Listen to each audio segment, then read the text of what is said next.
Hello and welcome back to Principles of Accounting 2. I'm your host, Dr. B. We're going to be talking about relevant costs for decision making. In business, we have a lot of decisions we need to consider, and understanding the cost to make those decisions is very important. So we'll cover a couple of different examples throughout today's discussion. And just before we jump into today's discussion on that, which is chapter 25, just want to call attention to where we are in the classroom again. We are in week 6, module 3. We just went over chapter 24, and for that chapter, you'll have 5 short essay questions that will require 1 to 2 full sentences for each of those questions. And the assignment for this chapter is going to be a homework assignment, 5 questions, true, false, multiple choice. And of course, feel free to use those exercises. They're there to help you. Okay, so let's, without further ado, jump into the discussion on cost for decision making. There's so many different costs that we need to consider for decision making, and there's a lot of different kinds of decisions that come up. Like, do I make the product myself, or do I just buy one from someone else? Do I sell the product as it is, or do I convert it into other derivatives of that product? Call it sell or process further. What about my sales mix, and what are the constraints? What if I want to eliminate a product segment, just stop making it or stop selling it? What happens then? What costs we need to consider? Do I keep this unit that is, a little older, but it works, this piece of machinery, a little older, and it still works, or do I make the decision to replace it and get something a little newer that probably works a little better? Do I set prices based on the market? Do I set prices based on the cost? Do I set prices based on a percentage markup? Or do I set up my sales prices using cost numbers? And of course, special decisions. So many things come up in management. We make short-term decisions, long-term decisions, decisions based on cost, decisions based on other factors. But there's a process to it all. When we make decisions in business, there's 5 steps that we go through. The first one, of course, is to define the task and the goal. Why are we making this decision in the first place? What's the goal here? Second step is identify alternative courses of action. Okay. Oftentimes in a decision means we're deciding between one or the other. Okay? Alternative 1, alternative 2. If I go down this road, what am I going to encounter? If I go down this road, what am I going to encounter? What are the costs associated with each alternative? The third step, of course, is to gather the relevant information. What are the costs to the different alternatives? What are the possible outcomes to the different alternatives? And then when I have all the information, I make a decision. I select one of those alternatives. And then the last step, the 5th step, is I analyze and assess my decision. Was it the right decision? Those are the 5 steps to decision making in business. And really, they should be relative to all decisions. There are certain costs and benefits associated with making a decision. There are costs that are applicable to the decision. There are alternative costs. there are costs that are avoidable, and there are future costs to consider when making a decision. There are three different costs to consider. One is called a sunk cost, the other one's called the out-of-pocket cost, and the third is called the opportunity cost. We'll talk about all three of those in some detail. But you guys remember that situation I had at the hotel with the chiller on the roof of the building? You know, when the chiller broke, we had to make the decision. It was to fix it or to replace it. And in that decision, we thought about all different kinds of costs. Saying, okay, well, what's the upfront cost? If I fix it, oh, it's this much. If I replace it, it's a lot more. Yeah, but what are the alternatives? You know, what with those alternatives? What are the avoidable costs? Well, I have to pay for delivery if I get a new one. Well, I have to pay for service charges if I keep getting the old one fixed, etc. And then, what are the future costs? Okay, so if I keep the old machine, what will be my operating repairs and maintenance costs going forward? Or what would be my maintenance costs for a new machine going forward? Those are future alternative costs. All of these things, you know, you need to consider when making a decision that will affect the financial condition of the company. One of those first costs I mentioned is called a sunk cost. These are based on past decisions, and they can't be changed in the future. That's why they're sunk. You know, it's kind of like, oh, you know, I really shouldn't have purchased that new chiller. I could have just repaired the old one. But now that I purchased it, I can't return it. So therefore, it's a sunk cost.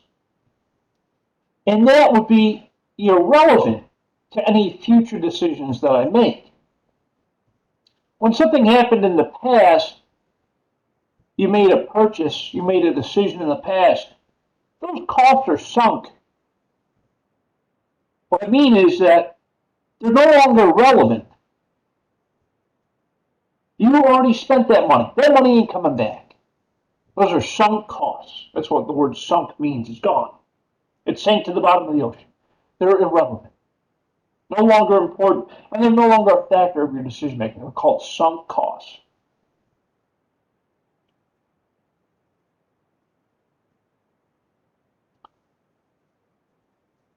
What is relevant to your decision making is out of pocket costs and opportunity costs. Out of pocket costs are the future costs associated with making your decision. Earlier I was talking about the chiller, right?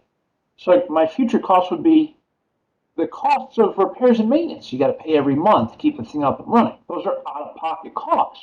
Repairs and maintenance, that's just a regular expense that companies have. But you got to pay that regardless. So those are out-of-pocket costs. And they're also relevant to the decision that you were making. Are you going to buy a new machine or keep the old one and repair it? There are future costs associated with that decision for repairs and maintenance. Those are out-of-pocket costs, and they're relevant to the decision that you're making. Opportunity costs are the potential benefits given up when the other alternative is selected. For example, with the chiller that broke, the decision was, do I repair it or do I replace it?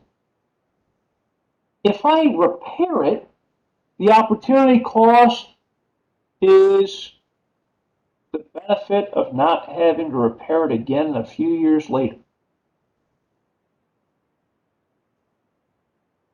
And the reason why that's the opportunity cost is because opportunity cost means what was given up for the other alternative. If I repair it, the opportunity cost is not having to pay for future repairs in a short amount of time.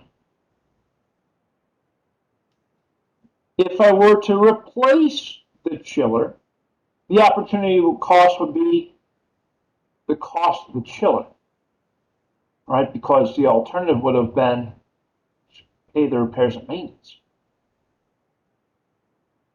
Either way, relevant to the decision. And of course, we need to consider the benefits along the lines. So, a couple of decisions that we as managers have to make. One of those is called the make it or the buy it. Now, in manufacturing, I can manufacture this bottle of water. Okay? I gotta have direct materials, plastic, and the water itself. I have direct labor, the people on the assembly line to make the bottle of water. And I also have overhead, of course. It's a factory. Of course I got overhead. But I need to consider those costs in manufacturing each bottle of water. Now, I can manufacture it myself. I can make it. Or I can just purchase the finished product from another manufacturer and then call it my own. I can buy it. That's the decision. Do I make it, say, oh, here's my direct materials, direct labor, factory overhead, or do I just buy it from someone else and then call it my own? That is a decision that we see all the time. Well, what do you mean? So if you go to like a grocery store, for example, you see the store, I'm using air quotes here, the store brand. You know, it's like, oh, you go to Weis, or you go to Safeway, or you go to Giant, or whatever, and they have their brand, right? And it's like, oh, the store brand looks just like the other one, the non-store brand, looks just like same product actually. In fact, it really is the same product. Oftentimes, the store brand, the store didn't make it. The store ain't got no manufacturing facility somewhere. Nah. They contracted out and they bought it from that manufacturer. It's the same exact product that makes the other ones too. So when you go to buy the store brand, there's a good chance you're buying the other brand as well. It's just with a different label and it's usually costs a little less. So do you make it or do you buy it? And of course, there's the relevant decision. The costs are important to consider. So in our example, we have a company that manufactures parts for a vehicle. Say it's a vehicle part. Okay, I don't know what kind of part. Maybe it's a door handle. It's a door handle. We make door handles. Okay, so our company makes door handles. We have overhead 100% of direct labor cost and the following information. Cost of direct materials, the plastic for the door handle, 45 cents. Direct labor, 50 cents per door handle. Which means factory overhead, 50 cents. Remember, it's 100% direct labor. I add direct materials, direct labor, factory overhead. The total cost to make a door handle is $1.45.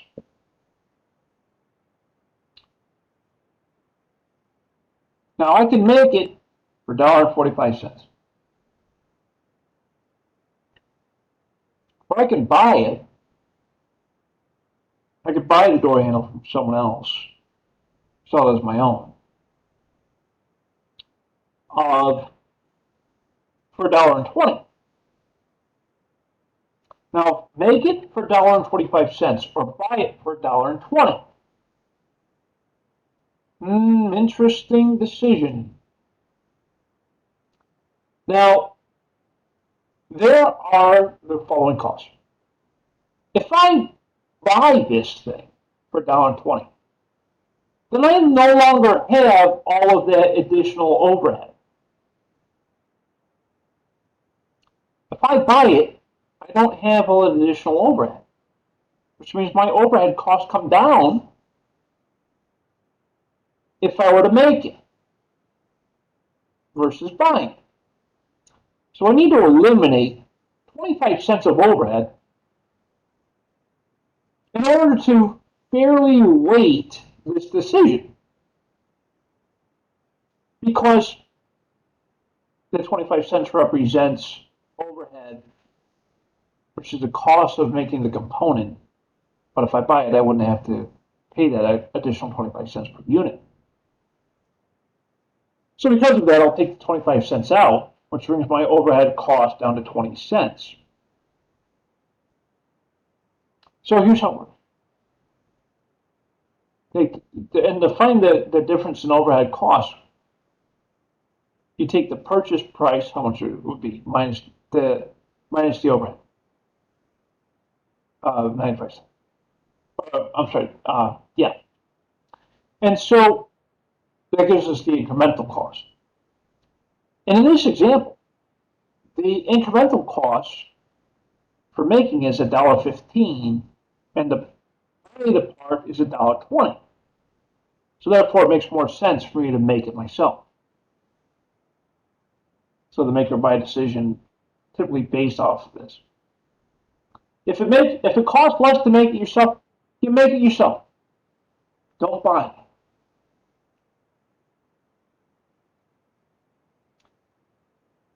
Another decision is to sell the product as it is, or do I process it further? Now, this kind of decision is usually based off of companies that sell various commodities, like oil, for example. Oil is a great example for this, and here's why. Oil companies can either sell oil as oil, meaning pump it out of the ground, put it in a barrel, and sell the barrel, or they can refine it. Refined oil is what we call gasoline that we put in our cars. So I can either sell the oil as this, or I can process it further. I can refine it and create gasoline. I can even further refine it from gasoline and turn it into what we call kerosene, which is used for heating oil. So I could just sell it as oil, pump it out of the ground, bottle it, sell it. Or I can process it further to convert it into gasoline, or process it even further and turn it into kerosene. A lot of applications here. So do I sell it as it is, or do I process it further? And I need to understand that as a manager, what are the costs, right? With processing it further or selling it as it is. So here we have an example. Our company can produce 40,000 units of a partially finished product for $30,000. They're unfinished, so they can be sold as is for $50,000. Or I can process them further and create products X, Y, and Z. If I process them further, it will yield me an additional $80,000 in revenue. Interesting. So the question is, do I sell or process it further? Well, it depends. If I process it further, as long as the additional revenue is greater than selling it as it is, then yes, I'm going to process it further. But that's another excellent decision that managers are faced with. So if I sell it as it is, I get $50,000 in revenue. If I process it further, I get $150,000 in revenue, minus the incremental cost of $80,000 to get $70,000 in additional income. Of course, yes, I'll process it further. Because, hey, an additional $20,000 in income. Don't consider that original 30,000 because that's called a sunk cost. I already made it. Now I just got to figure out if I'm going to process it further. Another decision. Do I scrap the product that is broken? Or do I rework it to fix it and then sell it again? This is very common among electronic manufacturers. Sometimes you'll go on Amazon or eBay or, Best Buy or whatever, and you'll see them selling a particular piece of electronic, and it'll say refurbished. Refurbished. Very common practice among electronics. Oh, we're selling it as being refurbished. That means that they reworked it. Refurbished is a fancy word for reworked it. It was defective at one point, and so they went and fixed it. They reworked it and then resold it. That's why it's called refurbished. So, do I scrap it and call it a day? Just collect the scrap metal, or do I rework it and resell it? So here's an example. I have 10,000 defective units that cost me $1 each to make. I can scrap them for 40 cents each, or I can spend an additional 80 cents a unit and rework them. If I rework the units, I can sell them for the normal sales price of $1.50 each. Now remember, I already spent the $1 each. That's a sunk cost. So, the selection is, do I scrap it, get 40 cents a unit, or do I rework it? If I rework it, I can sell for $1.50 per unit minus the additional 80 cents. My incremental income per unit would be 70 cents.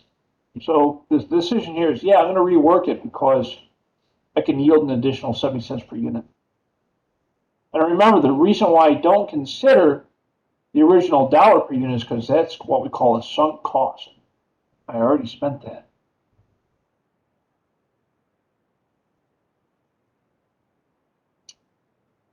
One other thing we take into consideration is the sales mix. The sales mix, we talked about this briefly before, is the mix of products that the company sells in order to be most profitable. And then sometimes I need to make a decision if I want to keep selling the same products within my sales mix. Oftentimes, as managers, we'll focus on products that sell the best, the ones that are the most profitable. That's what I'm most interested in is profit. So I'm going to focus on selling more of the one that's profitable and less on the ones that are not, which oftentimes means that there will be changes in production. And so here's an example. My company, I make two different kinds of products, product A and product B. Sales price of product A is $5. Sales price of product B is $7.50. Variable cost $3.50 for product A. Variable cost product B is $5.50. The first thing I want to do is find my contribution margin per unit. Now you already know how to do that. You take the sales price minus the variable cost equals contribution margin per unit. Now, I also want to find the contribution margin per machine hour. So the way I do that is I take my contribution margin per unit and I divide that by the machine hour per unit. And the reason why that's important to find is because it will tell me which product I would want to focus my attention on to yield the most profit.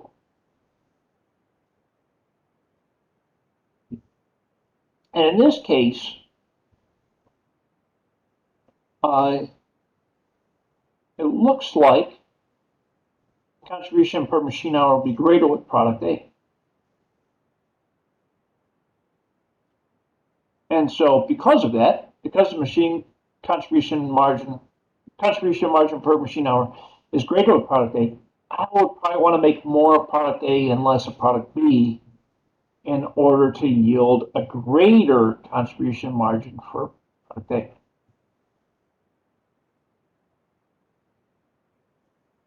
Another decision you might be faced with is the elimination of a product segment. Now, sometimes this happens. You'll see this happen a lot with cereal companies. So, like, let's say we're General Mills, right? And so General Mills, they make a lot of different kinds of cereal. And sometimes they'll eliminate a line of cereal product because it's just no longer selling well. It didn't do too well with marketing. Maybe there was an issue with it. And so we make a decision to eliminate the segment. So in that type of consideration, we look at our operating losses for that segment. If we lost, we look at avoidable expenses and unavoidable expenses when deciding to eliminate a segment. Avoidable expenses are the expenses that I won't have to consider if I eliminate the segment. Because I'm not going to have cost of goods sold if I stop selling it. I'm not going to have the wages for that product line. I'm not going to have advertising, insurance for that product line. So I can avoid those expenses. But I'm still going to have a certain amount of unavoidable expenses. These are the expenses I still have to pay regardless of whether I continue manufacturing this product line or not. That would include things like depreciation expense, rent and utilities. I still have a factory. Just because I'm not making it doesn't mean nothing. I still have to pay rent and utilities. I still have insurance. I still have office expenses. I still have purchase department expenses. So some expenses I can't avoid. I still have to pay those. Others I can avoid by not making it anymore. So based off of this information, do I stop making the product or not? So what we do to find that out is we take the sales that we've made for that product minus the avoidable expenses. And that will give me the decrease in income for not making that product anymore.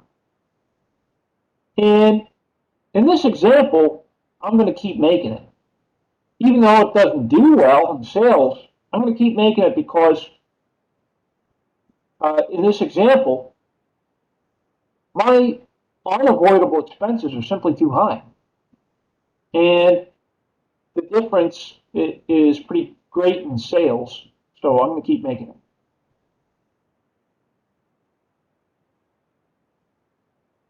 Well, the keep or replace decision. Now that I told you all about the chiller.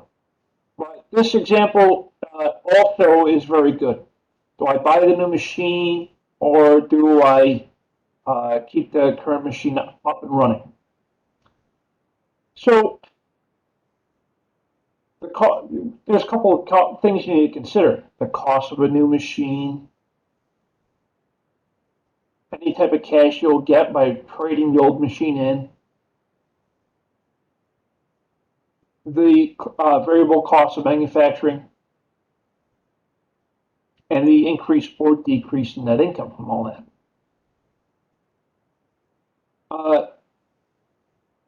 So to find the reduction in variable cost of manufacturing, you take the manufacturing cost times the number of years useful life.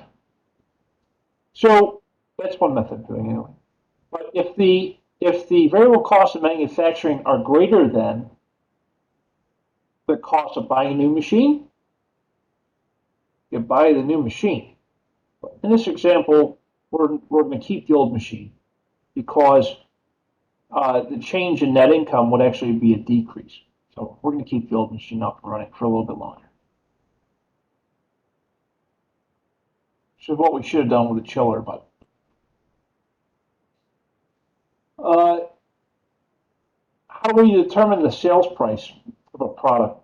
Oftentimes, as managers, we consider the cost of manufacturing the product, direct materials, direct labor, factory overhead, or the cost of acquisition of the product. And then we also consider things like the target profit, customer demand, competition, differentiation, and product life cycles. Target profit, as you know, is the amount of profit that I want to earn. Now, that's why we call it target profit. That's the profit I want to earn. Consider things like customer demand, how much they're willing to pay for it, how they respond if the price goes up or down. Competition, who else is making these products, selling these products. Differentiation, what are the complements and supplements of the product, or substitutes of the product. And the product life cycle. How long is this thing going to last? But these are the considerations I take into consideration when making a pricing decision. One method to establishing a sales price is called the cost plus method. With cost plus, we find the cost of manufacturing the unit. We add in any markup, and we determine the sales price based off of that process. So, cost plus method. First, we find the total cost of manufacturing. It's the product cost plus the selling and administrative costs. Product costs, as you know, are the product cost times the number of units being manufactured. Plus the fixed costs of manufacturing. That will get you the total product cost. Then we add in the selling and administrative expenses. There are variable selling administrative expenses and fixed. Remember, variable plus fixed equals total cost. So for the variable selling administrative expenses, $6 a unit times 10,000 units plus 60,000 of fixed. The total costs are 700,000. To find the total cost per unit, I take my total cost divided by the number of units. 700,000 divided by 10,000 units is $70 per unit. The next thing I do is I find the markup per unit. To find the markup per unit, we take the total cost per unit, $70, times the markup percentage. Markup is a very common method for finding sales price, and it's usually based off the desired percentage of target profit. In this case, 20% is my target. So I take the total cost per unit times 20%. In this example, 70 times 20% is $14 markup per unit. So that means that my total sales price was going to be $84. It's the cost per unit plus the markup per unit. Get $84 sales price per unit. It's a very common method of finding sales price.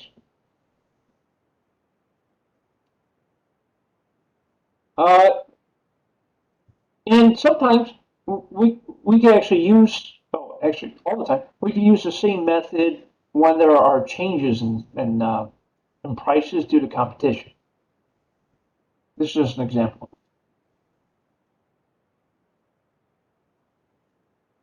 We can also use the variable cost method to finding the markup percentage.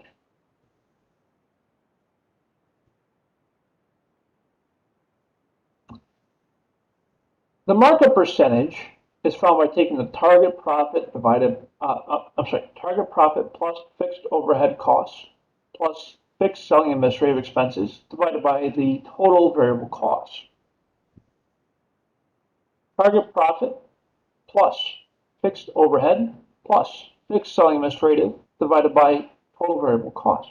In this example, 68% is our markup percentage. We take the sales price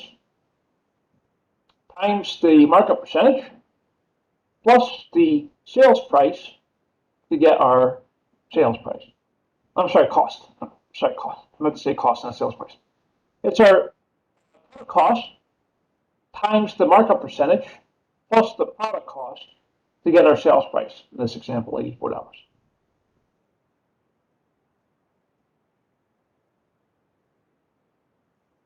And here's a couple of other methods for pricing. You could use the value-based pricing model, the auction-based pricing model, the dynamic pricing model, which is based off of surge pricing, based off customer demand, etc.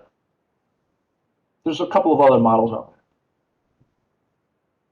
And the last thing to talk about is called special offer decisions. Once in a while, the company would be approached with a special offer. The customer is making an offer to purchase a greater number of units at a reduced sales price. That's common. That's very, very common. It's a special offer. Buy in bulk, as they say, and you get a lower price per unit. And this is an example of that. Yeah, it's from time to time. Do you accept the offer? Do you not accept the offer? Based off of the proposed change in sales price per unit. It depends in the incremental change. If the incremental change is greater than the original operating income, then yes, we do the offer.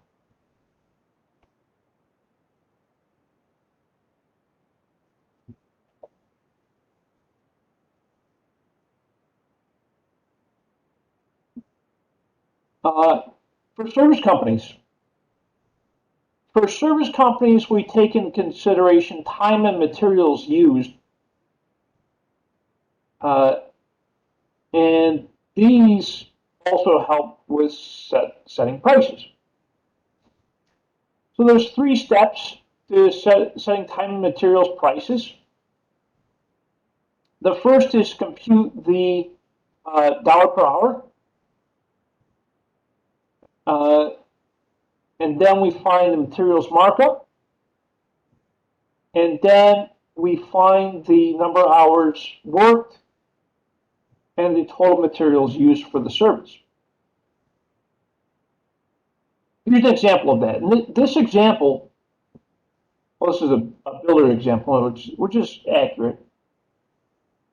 This method, this model, pricing model, is commonly used by automobile repair shops,